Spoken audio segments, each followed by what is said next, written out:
All right, so this is going to be a breakdown of my BSD Freedom. The way that I built it is it's got a BSD front wheel on a Casa rim. It's not the NASA rim. It's basically like the same quality. It's just the rim is not like a big sender, so to say. The rear is a G Sport. I forgot what it's called. Let me see. Yeah, it's a rollaway. I keep on forgetting what it's called because I keep on thinking that somebody else has named their hub a rollaway as well. Um, the crank is a titanium shafted SS 170. It's got a 22 millimeter axle, well shaft. It's rolling on high APAC bearings, and the brake system, which a lot of people don't do anymore, is man, it's just showing like dirt on my hands. Well, stay working, guys. It is the upper end kink U brake with the kink lower dual line. This is actually a really cool kit, and it's cheap. It's like $10. I mean, and it comes with a London mod, so it's like, why not? The upper is the kink upper dual line going to the kink lever. I have the Odyssey CNC gyro. The stem is going to be temporary right now. I'm not really a salt fan, but it was the highest rise that I could actually put on it. But I have a profile racing coming in for it. The fork is the R15 from Odyssey. I'm not a fan of the 25. I like my fork like bumped in like it's Flatlander. Mission stem, mission seat. These are kink. I forgot what they are, but they're the kink sticky compounds. They chirp a little bit, not like Odyssey's chirp, but BSA, no BSD. I got motorcycle in my mind. BSD 7 Series raw aluminum chainring, which will soon be painted whatever color I choose when I get the new tires in, because these tires are going away. It's not because they're a crappy brand. I love kink. I just don't like 2.4s. I'm putting 2.25s on, and basically the slam chainstay with the 2.25s will even make this bike feel so much more compact. I Yeah, these are the Cinema Gold Edition. I don't know if these are ball bearing. They feel ball bearing if you spin them. They might be ball bearing, but for how much they were actually costing, I doubt that they're ball bearing. But they like, look at my hand. I mean, I got kind of big hands for how big I am, but they take a whole shoe, like your shoe is sitting on both sides. They like, it's easy to go off pedal and back on pedal with these big boys. They're almost the same size as the Odyssey Pros. But yeah, like front end is basically just I think the stem is just some cheap ass bearings that I found because of the fact that basically my bike shop did not have any headsets in stock, so I had to go with a I forgot who made it. I think it's a Verde, but nothing special up there. I've already crushed them. The bars, they're BSD to match the same powder coat as the frame.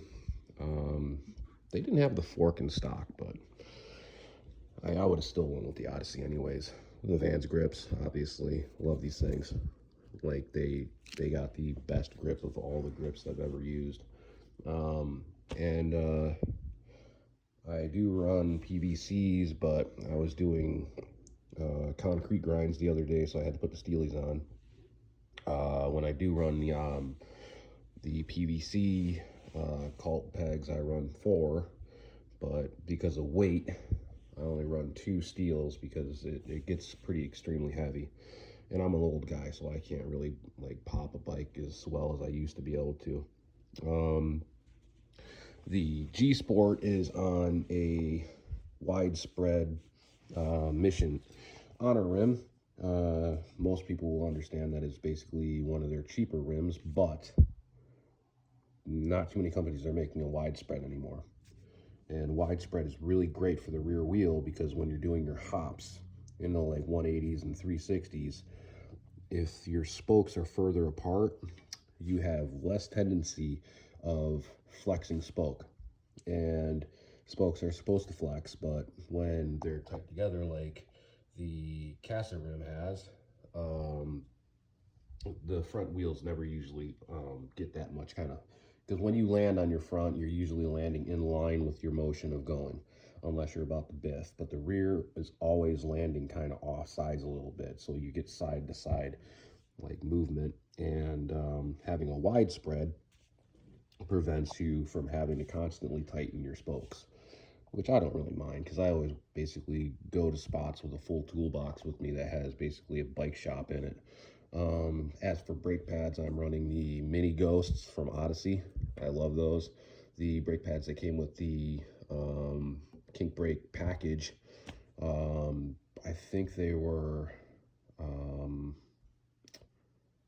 black ones from, I think they were Posi Stops. But yeah, also I did the nipple modification, as I showed in the previous video to this one. Basically, it just makes the whole brake system a lot more shallower and cleaner looking, instead of having a bunch of like balls hanging off, or, you know, it's not set up right, and then you got this drooping all the way down to here because you can't cut it. And by the way, if you're going to cut this cable on the kink dual lines, they run a it's a heavy wound cable. It's not like metal that's corkscrewed in. It's like literally braided cable wrapped around. So you really need a good set of side cutters to actually cut it, or use a Dremel. I'm running I believe that is a BSD. I am not sure. I think that's a BSD chain. I'm not really 100% sure on it. I went with it because of the gunmetal, and it's off of the black. So basically it goes with the the shadow changes of the bike.